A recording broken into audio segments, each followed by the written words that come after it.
স্বৈরাচারী শাসন ব্যবস্থা থেকে মুক্তি এনেছে ছাত্র জনতা। একনায়কতন্ত্রের বিরুদ্ধে বাংলাদেশের অবস্থান অবাক বিস্ময়ে দেখেছে বিশ্ব, জাতিসংঘে বললেন ডক্টর মোহাম্মদ ইউনূস। সব মামলা প্রত্যাহার করে তারেক রহমানের দেশে ফেরার ব্যবস্থা করার দাবি মির্জা ফখরুলের। দুর্গাপূজা কেন্দ্র করে অস্থিতিশীলতা তৈরির আশঙ্কা। নির্বাচন নিয়ে সরকারের পরিষ্কার বক্তব্য থাকা উচিত, বিশ্লেষকদের অভিমত। সংস্কার কার্যক্রম দ্রুত করার তাগিদ বিএনপি নেতাদের। পরাজিত শক্তি বিদেশে বসে বিপ্লব নস্যাতের ষড়যন্ত্রে লিপ্ত, দেশে ফিরে বললেন আমার দেশ সম্পাদক সাংবাদিক মাহমুদুর রহমান।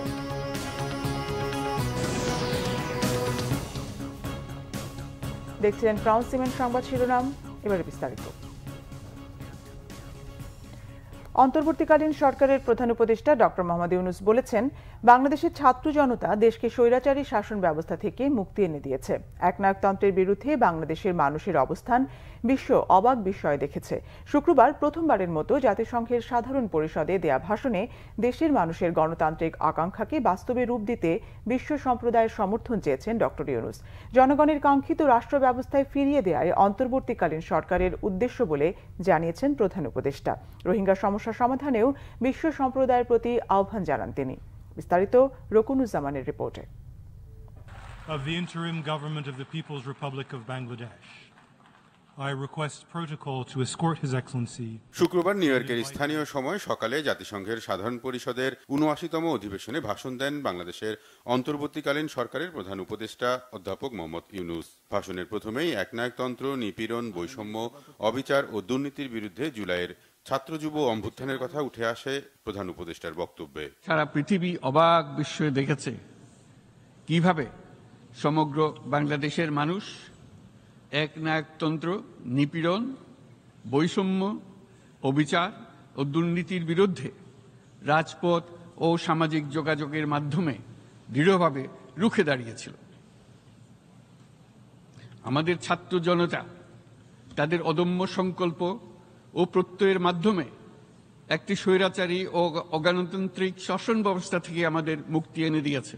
বাংলাদেশের এই অভ্যুত্থান আগামী দিনগুলোতে বিশ্বের বিভিন্ন প্রান্তে মানুষকে মুক্তি ও ন্যায় বিচারের পক্ষে দাঁড়াতে প্রেরণা যোগাবে। বিগত সরকারের নানা অপকর্ম তুলে ধরার পাশাপাশি বর্তমান সরকারের দায়িত্ব ও লক্ষ্যের বিষয়টিও স্পষ্ট করেন বিশ্ব নেতাদের সামনে অধ্যাপক মোহাম্মদ ইউনূস। এই দায়িত্ব গ্রহণের পর আমরা গভীর বিস্ময় ও হতাশার সঙ্গে মুখোমুখিভাবে দেখতে পাচ্ছি কিভাবে সর্বগ্রাসী দুর্নীতি একটি কার্যকর গণতান্ত্রিক ব্যবস্থাকে ধ্বংসস্তূপে পরিণত করেছে, কিভাবে রাষ্ট্রের মূল প্রতিষ্ঠানগুলোকে নির্মমভাবে দলীয়করণের আবর্তে বন্দী করে রাখা হয়েছিল, কিভাবে জনগণের অর্থকে লুটপাট করা হয়েছিল, কিভাবে একটি বিশেষ স্বার্থান্বেষী গোষ্ঠী সমস্ত ব্যবসা বাণিজ্যকে অন্যায়ভাবে নিজেদের হাতে কুক্ষিগত করে দেশের সম্পদ অবাধে বিদেশে পাচার করে দিয়েছে। এক কথায় কিভাবে প্রত্যেকটি পর্যায়ে ন্যায়, নীতি ও নৈতিকতা অদৃশ্য হয়ে গিয়েছিল। এরকম এক অবস্থার দেশকে পুনর্গঠন এবং জনগণের কাঙ্ক্ষিত রাষ্ট্র ব্যবস্থা প্রতিষ্ঠিত করার জন্য আমাদের উপর দায়িত্ব প্রদান করা হয়েছে। অতীতের ভুলগুলোকে সংশোধন করে একটা প্রতিযোগিতামূলক ও শক্তিশালী অর্থনীতি এবং ন্যায়ভিত্তিক সমাজ ব্যবস্থা গড়ে তোলাই এই মুহূর্তে আমাদের মূল লক্ষ্য। দারিদ্র্য মুক্তি, বেকারত্ব শূন্য ও শূন্য কার্বন নিঃসরণ অর্জনে বিশ্বের সকল উন্নত উন্নয়নশীল দেশসমূহ সহ সকল অংশীদারদের সাথে একসাথে কাজ করার আহ্বানও জানান প্রধান উপদেষ্টা। বাংলাদেশের মতো দেশগুলোকে সাথে নিয়ে যেতে হবে, তা না হলে পারস্পরিক দায়িত্ববোধের মাধ্যমে পারস্পরিক সমৃদ্ধি অর্জনে আমাদের সার্বজনীন অঙ্গীকার পূরণে পিছিয়ে পড়ব আমরা। এই ক্ষেত্রে আমি বিশ্বাস করি সমগ্র বিশ্ব একসাথে ৩-০ লক্ষ্য অর্জনের ধারণা বিবেচনা করে দেখতে পারে, যার মাধ্যমে আমরা শূন্য দারিদ্র্য, শূন্য বেকারত্ব এবং শূন্য নেট কার্বন নিঃসরণ অর্জন করতে পারি। উন্নয়নশীল দেশগুলো থেকে সম্পদ পাচার বন্ধ করা অত্যন্ত আবশ্যক। উন্নয়নশীল দেশগুলো থেকে পাচার হয়ে যাওয়া সম্পদ ফেরত আনার জন্য আন্তর্জাতিক সহযোগিতা জোরদার করতে হবে। নিজ দেশে মর্যাদাপূর্ণ পুনর্বাসনের পাশাপাশি রোহিঙ্গাদের সাথে সংঘটিত ব্যাপক ভিত্তিক মানবাধিকার লঙ্ঘনের আন্তর্জাতিক অপরাধ আদালতে বিচারের মাধ্যমে ন্যায় বিচার নিশ্চিত করার আহ্বানও জানান ডক্টর ইউনূস।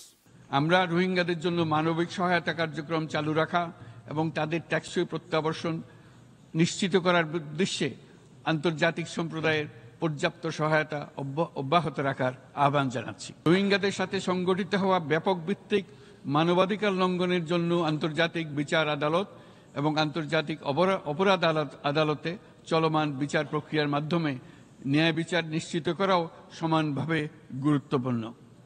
সকল প্রকার বৈষম্য অসমতার অবসানে জাতীয় ও আন্তর্জাতিকভাবে যেসব প্রতিশ্রুতি দেওয়া হয়েছে তা বাস্তবায়নে বিশ্ব নেতাদের প্রতি আহ্বান জানান প্রধান উপদেষ্টা।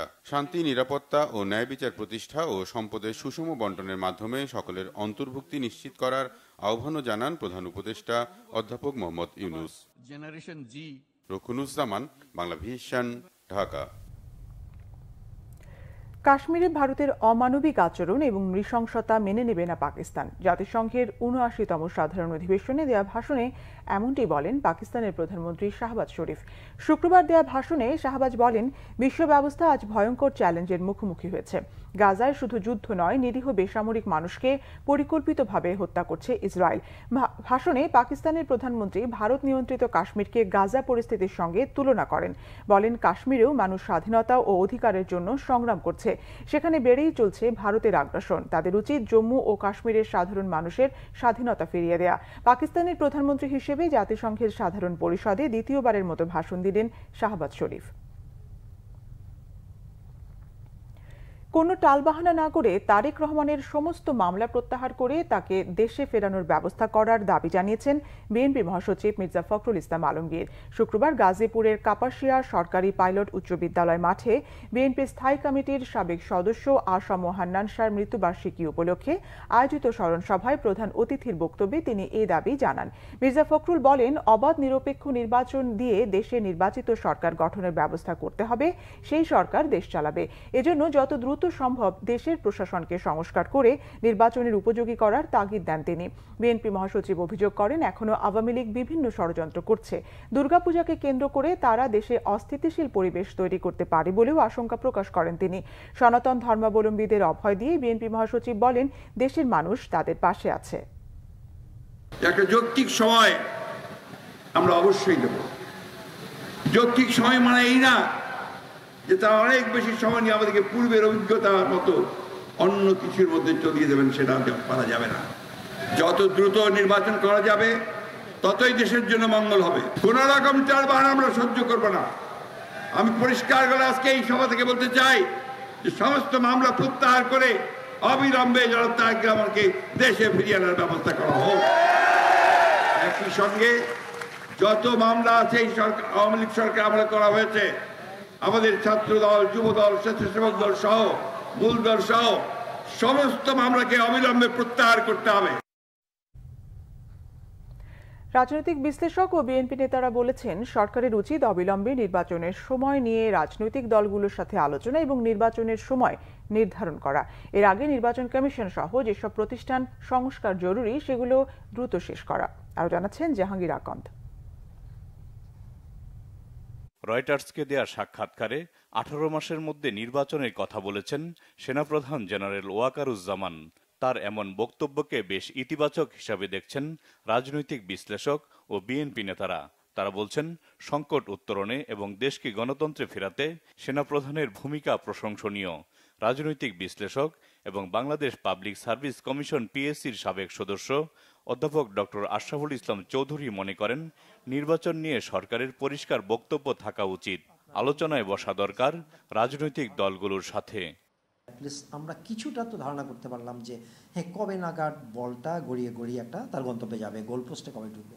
তো আশা করছি গোলপোস্টে ওনার বক্তব্য অনুযায়ী 2025-এর শেষ নাগাদ, উনি 1-1.5 বছর বলেছেন, কিন্তু ওইটা 1-1.5 বছর বললেই যে 1-1.5 বছরের মধ্যে হবে বা তার আগে হবে না বা তার পরে যাবে না, এমন মনে করার কোনো কারণ নেই। অ্যাটলিস্ট কিছুটা ধোঁয়াশা কেটেছে। নির্বাচন কমিশন নিয়ে তো এখনও কোনো আলাপই আমি দেখি না। সংস্কার কমিশন করেছে, কিন্তু তার আগে যে আলাপ স্টেক হোল্ডারের সাথে কথা বলা, কোনো স্টেক হোল্ডারের সাথে, কোনো political party main stake holder, তার সাথে কোনো আলাপ আলোচনা এখনও আছে? আমি কোনো আলাপ, এই আলোচনা ইমিডিয়েটলি প্রফেসর ইউনূস আমেরিকাতে ফেরত আসার পরে আমার ওনার কাছে বিনীত অনুরোধ হবে, উনি ইমিডিয়েটলি রাজনৈতিক আপনার দলগুলির সাথে যারা মেইন স্টেক হোল্ডার তাদের সাথে কথা বলা উচিত। অতি প্রয়োজনীয় সংস্কার শেষে দ্রুত নির্বাচন অনুষ্ঠানের দিকে সরকারের মনোযোগ দেওয়া উচিত বলে মনে করেন বিএনপি নেতারা। সরকারের প্রায়োরিটি হওয়া উচিত তো নির্বাচন, মূল গন্তব্যে যাওয়া।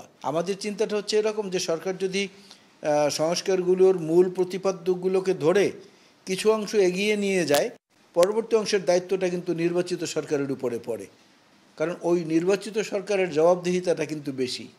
ওনারা তো অন্তর্বর্তী, ট্রানজিট, ওনারা কিন্তু ডেস্টিনেশন না। ডেস্টিনেশন হচ্ছে পলিটিক্যাল পার্টির মাধ্যমে সংবিধানের মালিক যারা, সেই জনগণ, এই দেশের মালিক যারা, তারা। সুতরাং সেইটার ব্যবস্থাই তো নির্বাচন। আমরা এখনও অপেক্ষায় আছি যে বর্তমান সরকার তার মূল স্টেক হোল্ডার যারা, রাজনৈতিক দলগুলো, তাদের সঙ্গে আলোচনা করে তারপরে সঠিক একটা সময় নির্ধারণ করবেন।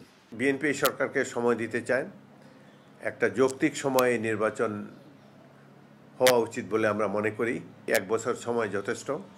নির্বাচনী সংস্কার করার পর দ্রুত নির্বাচনে না গেলে দেশে বিগত ফ্যাসিস্ট সরকার নানান ধরনের ষড়যন্ত্র করছে, তারা এই সরকারকে টালমাটাল করে দিবে। জাহাঙ্গীর আকন্দ, বাংলা ভিশন, ঢাকা। গেল 17 বছরে স্বাস্থ্য খাতে লুটপাটকারীদের দ্রুত সরানোর দাবি জানিয়েছেন বিএনপির স্থায়ী কমিটির সদস্য ডাক্তার AZM জাহিদ হোসেন। বলেছেন, নইলে মানুষ সরকারের বিরুদ্ধে ফুঁসে উঠতে পারে। দুপুরে রাজধানীর মহাখালীতে ইনস্টিটিউট অব হেলথ টেকনোলজি মিলনায়তনে বিশ্ব ফার্মাসিস্ট দিবস উপলক্ষে আয়োজিত সমাবেশে স্বাস্থ্য উপদেষ্টার উদ্দেশ্যে তিনি একথা বলেন। চিকিৎসক, প্রশাসনিক কর্মকর্তা সহ স্বাস্থ্য খাতের দুর্নীতিবাজ সকলকে সরিয়ে যোগ্য কর্মকর্তাদের দায়িত্ব দিতে স্বাস্থ্য উপদেষ্টাকে আহ্বান জানান ডাক্তার AZM জাহিদ হোসেন। তিনি বলেন, স্বাস্থ্য খাতে মন্ত্রণালয় থেকে সিদ্ধান্ত চাপিয়ে দিলে হবে না।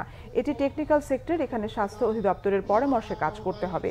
যত দ্রুত এই পদক্ষেপগুলো নেওয়া হবে অন্তর্বর্তীকালীন সরকারের জন্য তত ভালো হবে।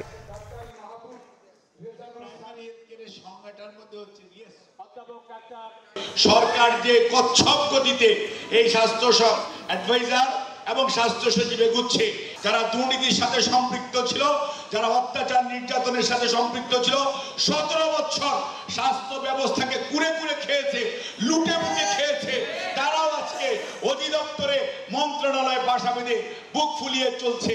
কাজেই আমরা বলতে চাই, অনতিবিলম্বে এদেরকেও প্রত্যাহার করে মানুষের আশা আকাঙ্ক্ষার বাস্তবায়ন যত দ্রুত করবেন তত দ্রুত মানুষ আপনাদেরকে সাধুবাদ জানাবেন। যত দেরিতে করবেন মানুষ কিন্তু আবারও আপনাদের বিরুদ্ধে ফুঁসে উঠতে পারে, বিষয়টা খেয়াল রাখবেন। স্বৈরাচারী শেখ হাসিনা সরকারের আমলে কারাবরণ ও জুলুম নির্যাতনের শিকার হওয়া দৈনিক আমার দেশ পত্রিকার সম্পাদক মাহমুদুর রহমান দেশে ফিরেছেন। শুক্রবার বিমানবন্দরে তাকে স্বাগত জানান সাংবাদিক নেতৃবৃন্দ সহ হাজারো ছাত্র জনতা। যে কোনো পরিস্থিতিতে ঐক্য ধরে রাখার আহ্বান জানান মাহমুদুর রহমান। রিপোর্ট করছেন ইমরুল কায়েস। নির্যাতিত সাংবাদিক মাহমুদুর রহমানের দেশে ফেরার খবরে সকাল থেকেই হযরত শাহজালাল বিমানবন্দরে ভিড় করেন সাংবাদিক, ছাত্র জনতা সহ বিভিন্ন শ্রেণী পেশার মানুষ। দলে দলে যোগদান প্রিয় সাংবাদিককে বরণ করে নিতে। সকাল 9টার পরপরই বিমানবন্দরের সাধারণ লাউঞ্জ দিয়ে বেরিয়ে আসেন ফ্যাসিবাদ বিরোধী বীর সাংবাদিক মাহমুদুর রহমান। উপস্থিত বৈষম্য বিরোধী ছাত্র জনতা সহ বিভিন্ন রাজনৈতিক দলের নেতারা তাকে বরণ করে নেন। জনতার আবেগ আর ফুলেল ভালোবাসায় সিক্ত হন অকুতোভয় এই কলম সৈনিক। উপস্থিত ভক্তদের উদ্দেশ্যে বক্তব্য দেন নির্ভীক সাংবাদিক মাহমুদুর রহমান। প্রথমে স্বৈরাচার বিরোধী আন্দোলনে হতাহতদের প্রতি শ্রদ্ধা প্রকাশ করেন তিনি। আমাদের স্মরণে রাখতে হবে যে এই ছাত্র জনতার মিলিত অভ্যুত্থানে ভারতের দালাল শেখ হাসিনার দানবীয় সরকারের পতন হয়েছে এবং আজকে শেখ হাসিনার পতনের কারণে আমরা আবার আমাদের সার্বভৌমত্ব পুনরুদ্ধার করতে পেরেছি এবং আমিও আল্লাহর রহমতে আপনাদের সামনে বাংলাদেশে ফিরে আসতে পেরেছি। ফ্যাসিবাদীরা এখনো ষড়যন্ত্র করছে উল্লেখ করে সবাইকে ঐক্যবদ্ধ থাকার আহ্বান জানান সাহসী এই কলম যোদ্ধা। পরাজিত ফ্যাসিবাদ বিদেশে বসে তার বিদেশি বন্ধু, বিদেশি প্রভু, তার কোনো বিদেশি বন্ধু নাই, তার বিদেশি প্রভু এবং বাংলাদেশের এজেন্টদের দিয়ে বিপ্লবকে নস্যাৎ করার অপচেষ্টা চালাচ্ছে। আপনাদের কাছে আমার সনির্বন্ধ অনুরোধ, একজন সিনিয়র সিটিজেন হিসেবে এবং আপনাদের লড়াইয়ের সাথী হিসেবে আমার অনুরোধ যে আপনাদের মধ্যে যেন কোনো অনৈক্য না আসে, কোন রকম অনৈক্যের ফাটল ধরে যেন ফ্যাসিবাদ আবার বাংলাদেশে মাথাচাড়া না দিয়ে উঠতে না পারে।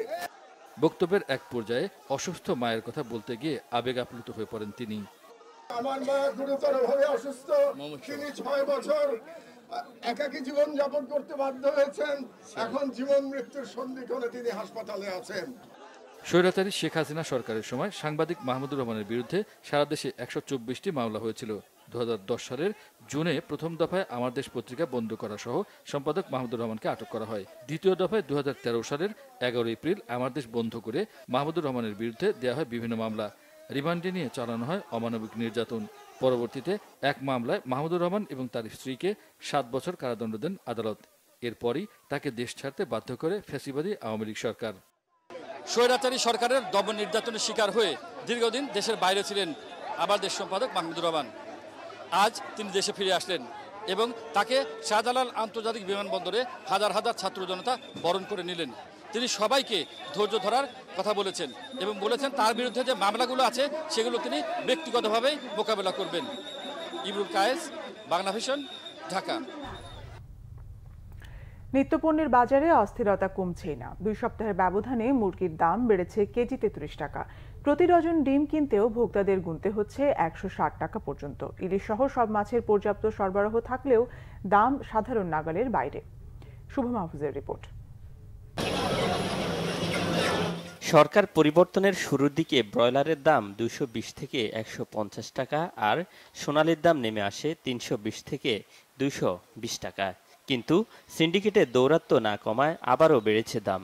প্রতি কেজি ব্রয়লার মুরগি 180 থেকে 90, সোনালি বিক্রি হচ্ছে 260 টাকা। আজকে ব্রয়লার বাজার হলো 190 টাকা কেজি, আর সোনালিটা বেচতেছি 260 টাকা কেজি। হ্যাঁ, দাম একটু বেশি। আপনার আগে 160 টাকা 65 টাকা ছিল, এখন 180 টাকা করে নিলাম। চরম অস্থিরতা ডিমের দামেও। সরকারের বেঁধে দেয়া দামের চেয়ে 2 টাকা বেশিতে প্রতিটি ডিম বিক্রি হচ্ছে 13 টাকারও বেশি। আজকে লাল ডিমের ডজন চলতে আছে 156 টাকা 55 টাকা এই আর কি।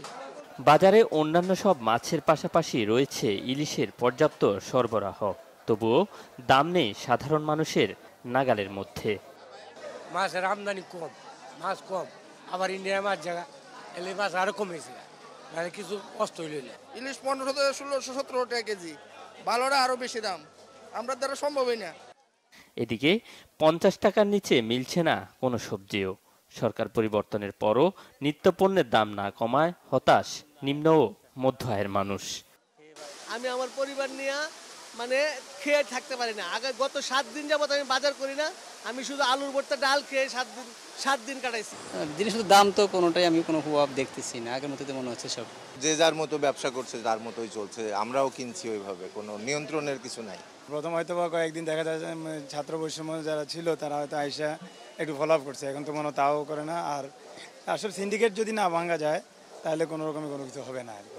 না, এটা সাধারণ মানুষের নাগালের মধ্যে না, অলরেডি নাগাল বাইরে চলে গেছে। যে বাজার সিন্ডিকেট চলতেছে, কোনো সরকার পরিবর্তন হলেও সরকার মানে বাজারের লাগামটা টেনে ধরতে পারবে না। প্রতিটি নিত্যপণ্যের দাম সাধারণ মানুষের নাগালে আনতে যথাযথভাবে বাজার তদারকির দাবি সবার। শুভ মাহফুজ, বাংলা ভিশন, ঢাকা। ডেঙ্গুর প্রকোপ বাড়ছে মেহেরপুরে। 18 দিনে ডেঙ্গু শনাক্ত হয়েছে প্রায় 200 জন। যেখানে সেখানে বৃষ্টির পানি জমে থাকা এবং মশা নিধনে উদ্যোগ না থাকায় এই অবস্থা বলে দাবি সাধারণ মানুষের। ডেঙ্গু প্রতিরোধে সবার সচেতনতার তাগিদ দিয়েছেন চিকিৎসকেরা। মেহেরপুর থেকে তুহিন অরণ্যর তথ্য, ছবিতে ডেস্ক রিপোর্ট। বর্ষা মৌসুমের শেষেও ডেঙ্গুর ভয়াবহতা মেহেরপুরে। পাট জাগ দেওয়ার জন্য খালে বিলে পুকুরে পানি জমিয়ে রাখা এর অন্যতম কারণ বলছেন ভুক্তভোগীরা। আগস্টের মেহেরপুরে আক্রান্তের সংখ্যা ছিল 96 জন, কিন্তু চলতি মাসের 18 দিনে নতুন আক্রান্ত 190 জন। সবচেয়ে বেশি আক্রান্ত গাংনী উপজেলায়। জেলার সব হাসপাতালেই বেড়েছে ডেঙ্গু রোগীর চাপ। চিকিৎসা দিতে হিমশিম খাচ্ছেন চিকিৎসকরা। আজ কয়েকদিন তো পানি হচ্ছিল, শনিবার থেকে পানির কারণে আমি সাইডে একটু গেছিলাম। সাইডে যাওয়ার পর ওখান থেকে একটা মশাই কামড়াইলো, বুঝেছেন। আমার অতটা গ্রাহ্য করলাম না করার পরে তো দেখছি যে 2-3 ঘন্টা পরে আস্তে আস্তে দেহ ব্যথা হচ্ছে। জ্বর মানে হালকা জ্বর হয়, জ্বর হওয়ার পরে আপনার মাথায় যন্ত্রণা, চোখের এই সাইডে যন্ত্রণা, তারপরে পেট ব্যথা, মাজায় যন্ত্রণা, আমি মানে অসহ্য যন্ত্রণা, অতিরিক্ত ব্যথা। 5 দিন ভর্তি হয়ে আছি, আপাতত এখন ভালো আছি। দিনে প্রায় ডেঙ্গু রোগী 20-30টা রোগী আসে, প্রায় কারো ধরা পড়ে, কারো ধরা পড়ে না, আমাদের ভর্তিও আছে। ইদানিং আবার দেখা যাচ্ছে ডেঙ্গুর গতবারে যে ভয়াবহ রূপটা দেখেছিলাম সেরকম কিছুটা আসছে। এর বাইরেও আরও রোগী আছে যেগুলো হচ্ছে আউটডোরে চিকিৎসা নিচ্ছে এবং বাড়িতে থেকে তারা চিকিৎসা নিচ্ছে। এই সংখ্যাটাও কিন্তু অনেক। ডেঙ্গু আক্রান্তদের সরকারি হাসপাতাল থেকে দেয়া হচ্ছে ঔষধ সহ অন্যান্য সুযোগ সুবিধা। ডেঙ্গু সংক্রমণের হার বেশি, তবে যেহেতু আমাদের এখানে এবছরও কোনো মৃত্যু নাই এবং গত বছরও কোনো মৃত্যু ছিল না, কাজেই ভয়াবহ ওরকম বলা যাবে না, তবে সংক্রমণের হারটা একটু বেশি। মানুষকে সচেতন করার জন্য আমাদের প্রতিটা হাসপাতালে, প্রতিটা ওয়ার্ডে আমাদের স্বাস্থ্য সহকারী এবং আমাদের সেন্টার ইন্সপেক্টর, আমাদের নার্স এবং ডাক্তারবৃন্দ তাদেরকে তো হেলথ এডুকেশন বা স্বাস্থ্য শিক্ষা প্রদান করে থাকেন। ডেঙ্গু আক্রান্তে সংশ্লিষ্ট কর্তৃপক্ষের কার্যকর পদক্ষেপ ও সবার সহযোগিতা এখন সময়ের দাবি। Bangla vision news desk. সংবাদ শেষ করব ক্রাউন সিমেন্ট শিরোনামগুলো আরেকবার জানিয়ে। স্বৈরাচারী শাসন ব্যবস্থা থেকে মুক্তি এনেছে ছাত্র জনতা, একনায়কতন্ত্রের বিরুদ্ধে বাংলাদেশের অবস্থান অবাক বিস্ময় দেখেছে বিশ্ব, জাতিসংঘে বললেন ডক্টর মোহাম্মদ ইউনূস। সব মামলা প্রত্যাহার করে তারেক রহমানের দেশে ফেরার ব্যবস্থা করার দাবি, মির্জা ফখরুলের দুর্গাপূজাকে কেন্দ্র করে অস্থিতিশীলতা তৈরির আশঙ্কা। নির্বাচন নিয়ে সরকারের পরিষ্কার বক্তব্য থাকা উচিত, বিশ্লেষকদের অভিমত, সংস্কার কার্যক্রম দ্রুত করার তাগিদ বিএনপি নেতাদের। পরাজিত শক্তি বিদেশে বসে বিপ্লব নস্যাতের ষড়যন্ত্রে লিপ্ত, দেশে ফিরে বললেন আমার দেশ সম্পাদক সাংবাদিক মাহমুদুর রহমান।